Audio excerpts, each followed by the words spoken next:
ব্রাহ্মণবাড়িয়ার আশুগঞ্জে ইজারা ছাড়া অবৈধভাবে বালু উত্তোলনের প্রতিবাদে ঢাকা সিলেট মহাসড়ক অবরোধ করে বিক্ষোভ করেছে নদী তীরবর্তী ৩ গ্রামের বাসিন্দারা।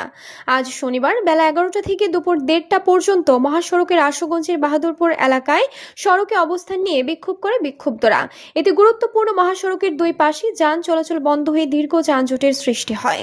এতে দূরপাল্লার যাত্রীরা চরম দুর্ভোগে পড়েন। খবর পেয়ে সংরক্ষিত নারী সংসদ সদস্য নাদিয়া পাঠান পাপন, আশুগঞ্জ উপজেলা নির্বাহী কর্মকর্তা জামাল হোসেন সহ পুলিশের কর্মকর্তারা বিক্ষোভকারীদের সাথে আলোচনা করে অবৈধ বালু উত্তোলনের বন্ধের দ্রুত কার্যকর ব্যবস্থা নেওয়ার আশ্বাস দিলে বিক্ষোভকারীরা ২.৫ ঘন্টা পর মহাসড়ক থেকে অবরোধ তুলে নেয়।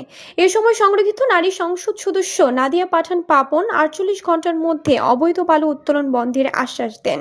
বিক্ষোভকারীদের অভিযোগ, দীর্ঘদিন ধরে একটি প্রভাবশালী মহল সরকারিভাবে কিশোরগঞ্জ জেলার ভৈরব উপজেলার মেন্দিপুর বালু উত্তোলনের ইজারা নিলেও মহলটি স্থান পরিবর্তন করে মেঘনা নদীতে আশুগঞ্জের বিভিন্ন এলাকায় অবৈধভাবে প্রবেশ করেছে। ইজারাদাররা প্রতিদিন অর্ধশত ড্রেজার দিয়ে বালু উত্তোলনের ফলে কৃষি জমি, তাপবিদ্যুৎ কেন্দ্র, জাতীয় বিদ্যুৎ সঞ্চালনের টাওয়ার সহ নদী তীরবর্তী বসত বাড়ি সহ বিভিন্ন স্থাপনা প্রতিনিয়ত নদী গর্ভে বিলীন হচ্ছে।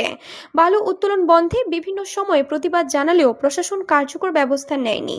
এদিকে গত বৃহস্পতিবার অবৈধভাবে বালু উত্তোলন বন্ধের প্রতিবাদে মানববন্ধন করে এলাকাবাসী।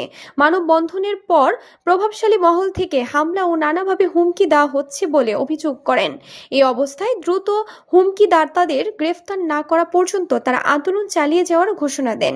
এ বিষয়ে আশুগঞ্জ উপজেলা নির্বাহী কর্মকর্তা জামাল হোসেন জানান, অবৈধভাবে বালু উত্তোলন বন্ধে প্রশাসনের পক্ষ থেকে সর্বোচ্চ আশ্বাস দেওয়ার প্রেক্ষিতে বিক্ষুব্ধরা অবরোধ প্রত্যাহার করে নেয়। অবৈধ বালু উত্তোলন বন্ধে প্রশাসনের পক্ষ থেকে নিয়মিত অভিযান পরিচালিত হবে। তিনি আরও জানান, সম্প্রতি অবৈধ বালু উত্তোলন বন্ধে অভিযান পরিচালনা করা হয়েছে, কিন্তু তারা পালিয়ে যাওয়ায় তাদের আইনের আওতায় আনা যায়নি।